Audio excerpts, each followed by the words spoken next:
Kali ini saya akan membahas sebuah tulisan yang mana tulisan ini sangat menarik untuk dikaji, yang berjudul Tata Normal Baru, Pesan Implisit tentang Eksistensi Allah. Mengenai tata normal baru ini, ada sebuah penjabaran menarik yang patut kita kaji dalam karyanya yang berjudul The Structure of Scientific Revolutions tahun 1962. Sejarawan Sains Thomas Kuhn membahas secara khusus mengenai apa yang disebutnya sebagai paradigma shift, yaitu pergeseran paradigma, yakni ketika suatu pandangan dunia yang dominan tergantikan oleh pandangan dunia yang lain. Thomas Kuhn menggambarkan kemajuan dalam sains sebagai proses variasi dan seleksi alam ala Charles Darwin.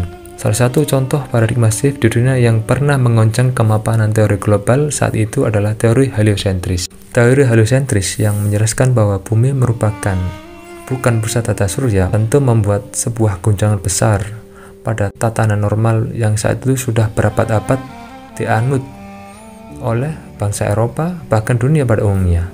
Dan teori geosentris Ptolemeus yang dianut masyarakat Eropa itu adalah menjadi dogma baku di kalangan gereja Katolik, sehingga siapapun yang menyelisihinya akan dicap sebagai bentuk pembangkangan atau murtad atau kufur dari ajaran resmi gereja Katolik saat itu. Teori heliosentris ini bahkan meminta tumbal dengan dihukumnya beberapa ilmuwan besar Eropa saat itu seperti Leonardo da Vinci dan Galileo Galilei.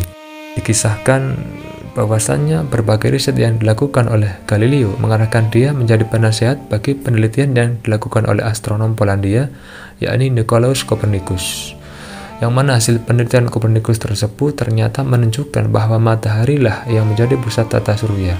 Kesimpulan ini bertentangan dengan keyakinan gereja Katolik saat itu yang meyakini bumi sebagai pusat alam semesta. Sebagai ilmuwan, tentu Galileo mendukung fakta penelitian Copernicus. Alhasil dia kemudian ditangkap dan dibawa ke Roma untuk menjalani inkuisisi, yaitu sebuah sistem pengadilan yang dibuat oleh Vatikan pada tahun 1542 untuk menegakkan hukum gereja. Pada tanggal 22 Juni 1633, sidang inkuisisi menjatuhkan keputusannya terhadap Galileo. Keputusan itu dibagi dalam 3 bagian utama. Yang pertama, Galileo telah melakukan bid'ah karena meyakini matahari tidak bergerak dan menjadi pusat alam semesta, serta bumi bukan pusat alam semesta dan justru mengitari matahari.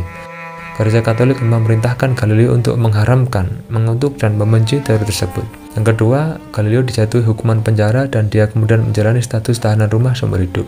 Yang ketiga, buku karya Galileo yang berjudul Dialogue Concerning the Two Shift System dilarang, dan pengadilan juga melarang publikasi hasil karya Galileo tersebut, termasuk yang akan ditulisnya di masa depan. Setelah menjalani hukuman tahanan rumah, Galileo tetap menerima tamu sehingga dia sakit dan meninggal dunia pada 8 Januari 1642 pada usia 77 tahun. Namun uniknya, pada akhirnya tahun 1962, tepatnya tanggal 31 Oktober, Paus Yohanes Paulus II menyatakan penyesalan terkait tindakan yang dilakukan gereja Katolik terhadap Galileo tersebut. Paus Yohanes Paulus II akhirnya mengumumkan bahwa gereja Katolik telah melakukan sebuah kesalahan besar saat menghakimi pandangan keilmuan Galileo yang mendukung teori heliosentris yang akhirnya kini dipercaya oleh mayoritas umat manusia. Penjabaran paradigma shift atau pergeseran paradigma tersebut menarik jika kita kaitkan dengan situasi saat ini, di mana kita dapati bahwa tata normal baru hari ini pun telah mengkoreksi tata normal sebelumnya. Dan bisa jadi kalau tata normal baru saat ini akan pula direvisi oleh tata normal baru di masa datang. Dulu kita tahu menjadi sebuah kenormalan belaga ketika orang tidak memakai masker, saling berkerumun di berbagai tempat, bisa beribadah bersama, makan bersama, nonton bola bersama, ngopi dan ngobrol bersama, yang semua itu bisa dilakukan tanpa harus saling menjaga jarak. Namun saat wabah COVID-19 melanda, hal itu dikoreksi total dan diganti menjadi kenormalan baru, yaitu harus memakai masker, dilarang berkerumun, tempat orang biasa berkerumun bahkan ditutup, dan harus saling menjaga jarak. Ini bisa disebut sebagai paradigma shift abad ini. Semua ini menandakan bahwa manusia beserta segala aturan yang mereka buat adalah bersifat dinamis, yakni selalu berubah. Bukan hanya peraturan dunia yang berubah-ubah, bahkan di dalam diri manusia sendiri selalu ada perubahan di tiap waktunya, di tiap detiknya. Para ilmuwan memberi gambaran seberapa cepat manusia mengalami perubahan, bahkan mulai dari tingkat terkecil, yakni tingkat sel. Siklus normal baru di dalam diri manusia dan lingkungan sekitarnya yang berjalan tiap waktu adalah bukti bahwa manusia merupakan makhluk, dan eksistensi makhluk adalah bukti adanya Khalik, yakni sang pencipta makhluk. Dalam kitab Kifayatul Awam Fima Yajibu Alaihim min Ilmi Kalam karya Syekh Muhammad Al-Fudhali dijelaskan dalil mengenai keterkaitan antara keberadaan makhluk dan Khalik, yakni Allah. Disebutkan wa dalilu ala wujudi ta'ala hudusul alam ay wujudu ba'da Adam. Dan dalil atas wujudnya Allah Subhanahu wa taala adalah barunya alam ini, yakni wujudnya alam sesudah Adam atau adanya alam ini sesudah tidak adanya.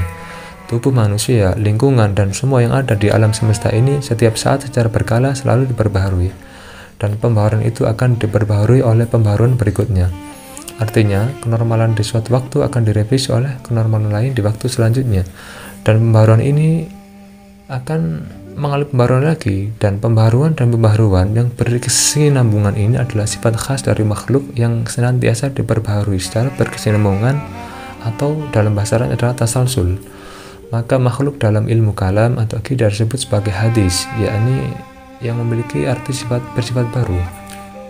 Dan hadis selalu membutuhkan kepada muhdis, yaitu yang selalu memperbaharuinya. Lalu muhdis tersebut membutuhkan muhdis yang lain untuk memperbaharui dirinya lagi.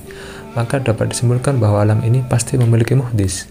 Lian kulla hadis la budda lahu min muhdisin wa la muhdisa lil alam illa Allah ta'ala wahdahu la syarikalah. Karena setiap yang baru atau hadis pasti ada zat yang menjadikannya baru atau muhdis. Dan tidak ada zat yang menjadikan baru bagi alam ini kecuali Allah SWT yang Maha Esa dan tidak sekutu baginya. Ini tertera dalam kitab Kifayatul Awam fi ma yajibu ali min ilmil kalam.